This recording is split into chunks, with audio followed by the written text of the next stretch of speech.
지금 진보파라는 놈들이 더 한심한 것은 그때는 지가 그만두고 싶으면 친일 앞제비 안 하면 그만해요. 그런데 지금 진보라는 것들은 부캐에 꼬가 껴가지고 말을 안 들을 수가 없는 거죠.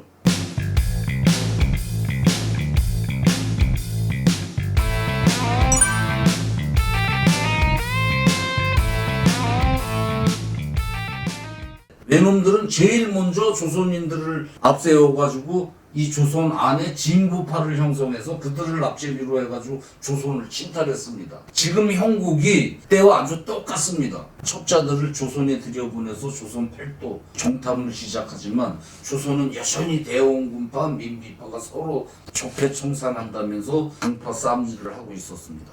이때 황해도 평산 이경선 기와집에서 이승만이 태어나고 그 다음에 같은 황해도 해주 초가집에서 김구가 태어납니다. 김구가 태어날 때 일화가 있습니다. 김구 아버지가 동네 사람들이 구경하는 가운데 그 초가집 지붕 위에 올라가서 소멍에, 이 소들이 저 닭가리 농가리 할 때 쓰는 멍에 있죠. 그걸 쓰고 음메 소 울음소리를 냅니다. 방 안에서는 17일째 애가 머리를 내밀다 들어가지를 반복해서 지독한 상고를 치르는 16살 산모가 있습니다.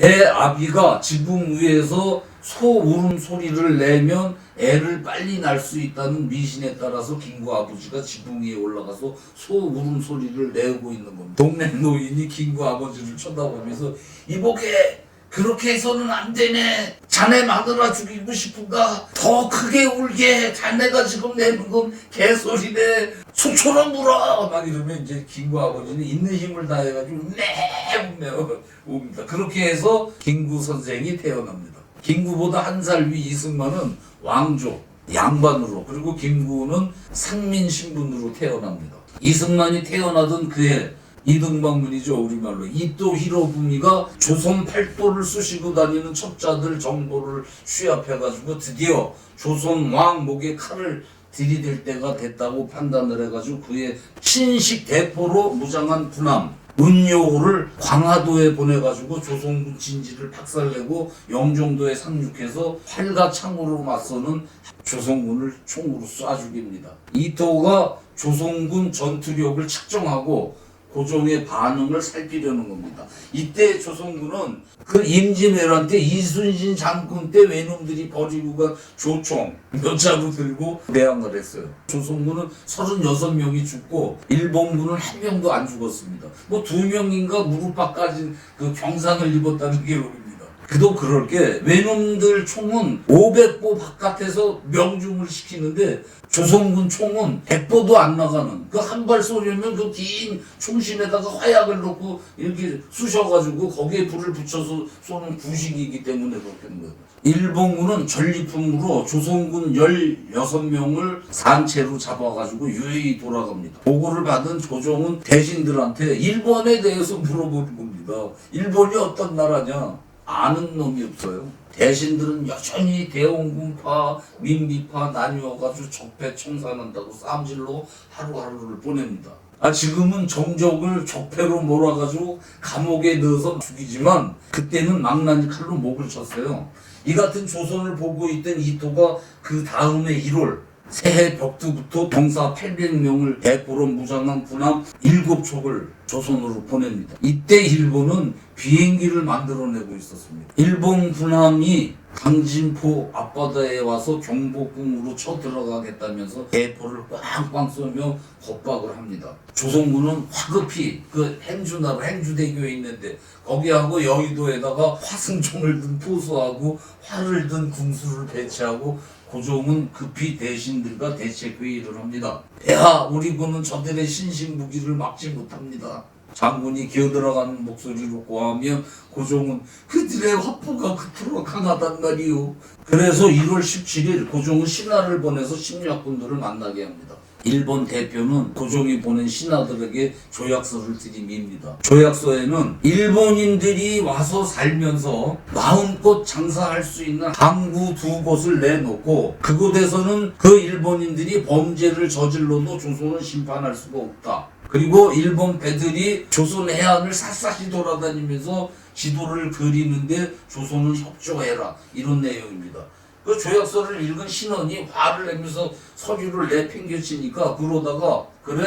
그럼 할 수 없군. 어이! 이자가 우리 말을 안 들으니까 배를 강화도로 이동시켜서 서울로 쳐들어갈 준비를 하라고 엄포를 놓습니다. 그 외 얼마 전 국회가 그동안 막혀있던 강화도 한강하구 바다를 공동 수역으로 하자고 해가지고 우리 해양수산부가 아주 친절하게 바닷속 지형까지 해도를 그려내주고 이 해역을 국회와 무슨 평화수역인가 뭔가로 한다면서 다 열어줬지 않습니까? 이 강화도가 전략적으로 왜 중요한가 하면 강화도는 한강을 타고 서울로 올라오는 관문이에요. 지금 말이죠, 강화도에 북계 놈들이 제집 드나들 하고 있다는 건 모르시죠? 얼마 전 제가 그 강화도 송모도에 가봤더니 북쪽 애들이 아무 제지도 안 받고 밤이면 들어와서 남의 집 옥상에서 잠을 자고 아침이면 밥까지 얻어 처먹고 올라가는 게 지금 일상이라고 합니다. 사실입니다.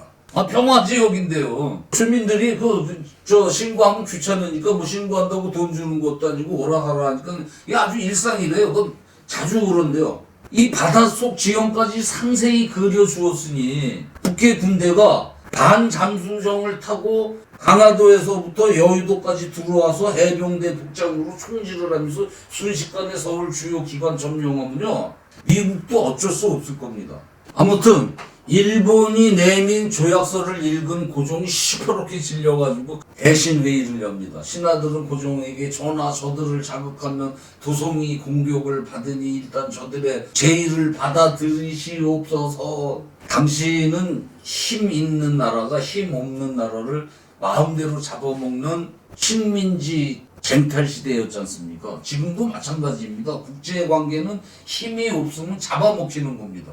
이 같은 일이 다시 벌어지지 않으라는 법이 없죠.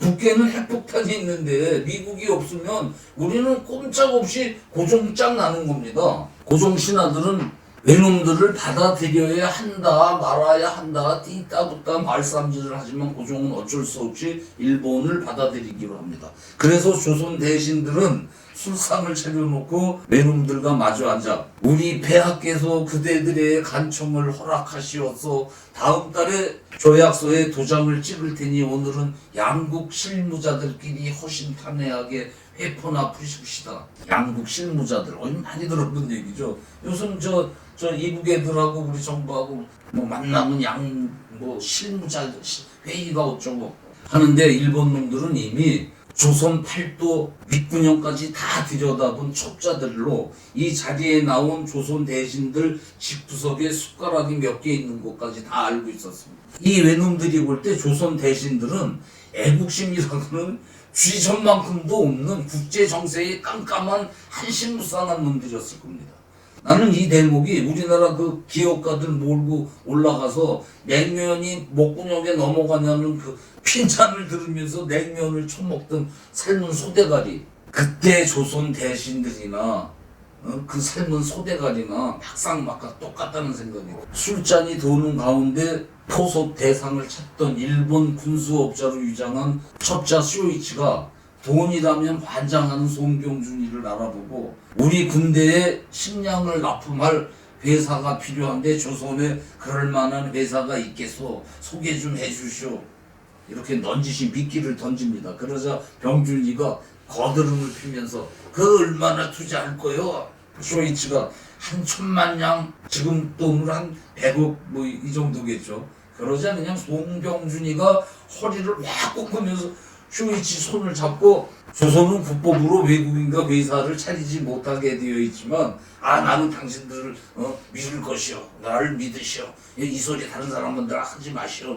그러면 쇼이치는 만한 여자 입술에 바르는 립스틱 빨간 구찌빼니를 쥐어주면서 이거 서양 물 건너온 귀한 건데 나나님 갖다 드리시오 하면서 병준이 등을 두드렸을 겁니다. 이렇게 조선과 일본은 강화도 불공정 조약을 맺고 이때부터 차례로 부산항에는 일본인 경제특구, 원산항은 일본군, 인천은 일본 정치인들 아지트가 되기 시작합니다. 우리는 일제강점기를 36년으로 치지만 이때부터 치면 군력의 시대는 근 50년에 이릅니다.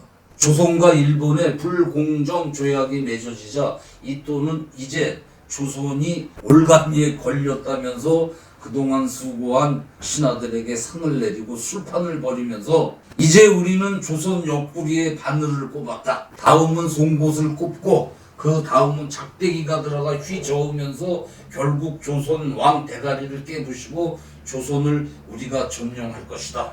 축배를 들자 간파이. 저는 지금 북계 첩자가 누군가에게 접근해가지고 한 100억 투자할 테니 합작하자고 하면 거절할 사람이 있을까라는 생각이 듭니다. 이렇게 시작한 일본의 조선 침탈의 서막이 오르고 고종은 김기수를 수신사로 해가지고 75명인가 그 사절단을 일본에 보냅니다. 이 일본에 간 사신들은 일본 군대와 산업시설을 둘러보고 폭탄을 쏟아내는 비행기를 보고 그냥 아연 질색하는 거죠. 이 사신들을 안내하는 놈들이 누구냐? 이미 조선을 정탐했던 첩자들로 조선 사신들에게 일본이 조선을 도와 근대화시킬 테니 함께 힘을 모아서 서양의 침략을 막아내자. 이렇게 포섭 공작을 합니다. 이들이 조선으로 돌아와서 그 외놈들한테 돈을 받아가지고 그 돈으로 매관 내직 승진을 하면서 서로 다투어가지고 일본 앞잡이가 되려고 그냥 서로 다툽니다.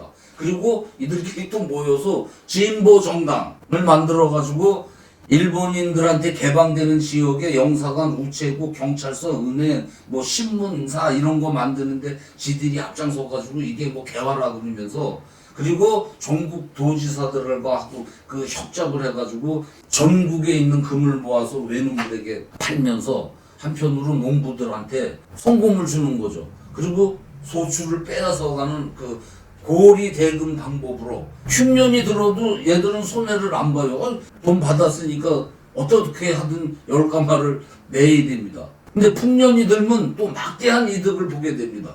이자로 쳐가지고. 그렇게 해서 쌀을 걷어서 외놈들한테 주면서 와이로 코미션을 쳐먹습니다. 이 돈은 이렇게 조선금을 싼 값에 사들여가지고 천정부지로 일본 돈 가치를 치솟게 해가지고 그 돈으로 다시 경제를 장악해. 역전은 그냥 열단량이고 이때부터 한국인들은 그 값어치 없는 엽전으로 비하됩니다. 왜 지금도 우리끼리 저 엽전이라는 말들 하지 않습니까? 스스로. 이 당시 외놈들 앞잡이를 하던 진보파 놈들보다 지금 진보파라는 놈들이 더 한심한 것은 그때는 지가 그만두고 싶으면 친일 앞잡이 안 하면 그만해요. 그런데 지금 진보라는 것들은 북계에 꼬까 끼워가지고 말을 안 들을 수가 없는 거죠.